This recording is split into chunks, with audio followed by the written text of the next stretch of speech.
Тропический дождь в штате Табаско — это не просто непогода. Это плотная, почти осязаемая стена воды, которая падала с неба уже несколько дней подряд, смывая грань между сушей и небом. Воздух стал настолько влажным, что им казалось труднее дышать, чем обычно. Серая мутная вода поднималась с пугающей скоростью. Реки, обычно мирно несущие свои воды к заливу, переполнились и вышли из берегов, превратив улицы города в бурлящие грязные каналы. В воде плавал мусор, оборванные ветки, деревянные обломки и все то, что еще недавно составляло привычный домашний уют тысяч людей. Город охватила паника. Люди спешно покидали свои дома, пытались спасти хоть какие-то вещи, заталкивали детей и стариков в кузовы грузовиков и на крыши проезжающих машин. В этой всеобщей суматохе, сиренах спасательных служб и криках о помощи легко было потерять что-то невероятно ценное. Так и произошло. Среди хаоса эвакуации, когда семьи в спешке закрывали двери и пытались прорваться к безопасным сухим возвышенностям, один золотистый лабрадор оказался отрезан от своих хозяев. Возможно, он испугался громкого шума, отбежал в сторону или просто не успел прыгнуть в уезжающий автомобиль. Сначала пес не понимал всей опасности. Для лабрадоров вода — родная стихия, и он честно пытался плыть. Он греб лапами, высоко держа голову над темной поверхностью, надеясь найти знакомый запах или увидеть родные лица. Но это была не спокойная речка и не лужа во дворе. Течение мутного потока оказалось невероятно сильным, а холодная вода быстро отнимала силы. Лабрадор плыл 10 минут, 20, полчаса. Мышцы начали забиваться от усталости. Дыхание стало тяжелым, прерывистым, а лапы больше не слушались так, как раньше. Тяжелая от намокшей шерсти туша тянула его вниз, на дно бурлящего потока. Пес понял, что больше не может бороться с течением. Если он продолжит плыть, то просто утонет от изнеможения. Сработавший инстинкт самосохранения подсказал ему единственное верное решение. Из последних сил, доплыв до ближайшего затопленного дома, он нащупал лапами скользкий выступ балкона и встал на задние лапы. Спиной он плотно прижался к шершавой каменной стене здания, чтобы течение не сбило его с ног. Вода достигала ему до самой груди. Он не мог сесть или лечь, не мог расслабиться ни на секунду, потому что тогда его голова мгновенно ушла бы под воду. Все, что ему оставалось, это стоять в таком неестественном и невероятно тяжелом положении, опираясь лапами о затопленные перила и прижимаясь спиной к холодным кирпичам. Прошел час, затем второй. На собаку невозможно было смотреть без боли. Его золотистая шерсть полностью намокла и потемнела, тело непрерывно дрожало то ли от холода, то ли от дикого напряжения в затекших лапах. Голова его была опущена, а в глазах читалась такая тихая, глубокая тоска и смирение с судьбой, какие бывают только у животных, оказавшихся в смертельной ловушке. Пес просто стоял, замерзший, оглушенный шумом ливня и потоков воды, и ждал. Он не скулил и не лаял, у него просто не осталось на это сил.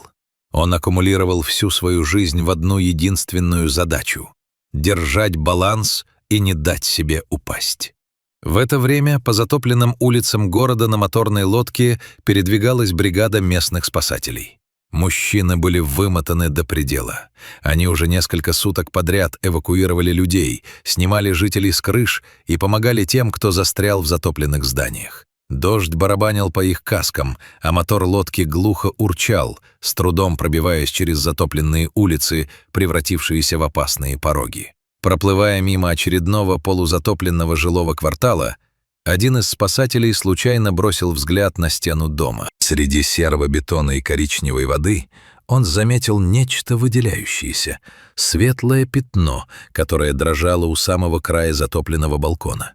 «Стой! Назад! Чуть левее!» — крикнул спасатель своему напарнику, сидевшему на руле. Лодка развернулась и медленно пошла против течения, приближаясь к зданию.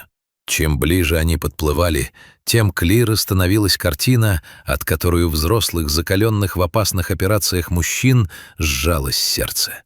Там, практически по горло в воде, абсолютно неподвижно стоял лабрадор.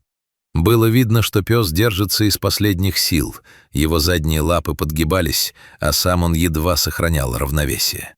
Один из сотрудников службы спасения достал телефон и включил камеру, чтобы зафиксировать обстановку на участке, не подозревая, что этот момент станет историческим. Лодка осторожно пришвартовалась прямо к железным перилам, около которых замер несчастный пес. Когда шумящее судно подошло совсем близко, лабрадор медленно поднял голову. В его глазах не было агрессии, страха или дикости, было только полное, абсолютное понимание того, что эти люди — его единственный шанс на спасение. Спасатель нагнулся через борт лодки и ласково заговорил с животным, протягивая к нему руки. «Тише, парень, тише, все позади, мы здесь». И тут произошло то, что растрогало спасателей до слез и позже заставило сжаться сердце миллионов людей по всему миру.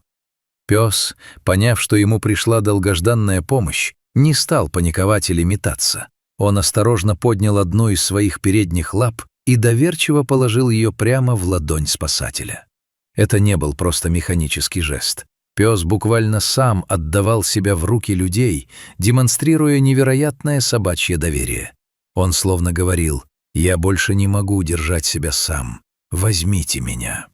Мужчины тут же подхватили крупного, тяжелого от воды лабрадора под грудь и лапы.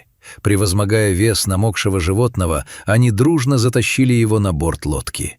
Оказавшись на сухом дне плавсредства, пес обессиленно опустился на металлический пол. Его лапы подкосились, он больше не мог стоять.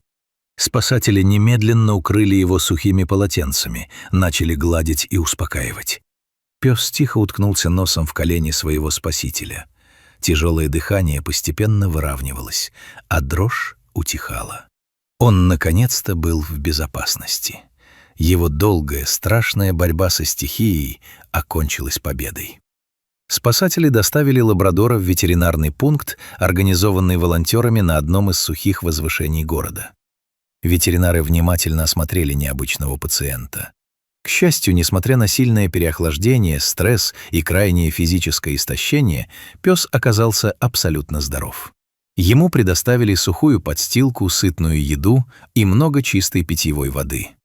Врачи обработали мелкие царапины, которые пес получил, пока боролся с течением, и дали ему возможность как следует выспаться. Спустя короткое время короткое видео, снятое спасателем на телефон во время эвакуации, попало в сеть. Кадры, на которых мокрый, измученный лабрадор стоит у стены и доверчиво протягивает лапу своему спасителю, за считанные часы облетели весь интернет. Ролик стал вирусным с невероятной скоростью. Видеозапись посмотрели более 5 миллионов раз. И эта цифра продолжала стремительно расти. Тысячи комментариев на самых разных языках наполняли социальные сети. Люди выражали искренний восторг мужеством и сообразительностью собаки, а также выражали глубокую благодарность добросердечным спасателям, которые не прошли мимо беды животного. История спасения лабрадора из Табаско стала настоящим символом надежды и человечности на фоне ужасной катастрофы, обрушившейся на штат.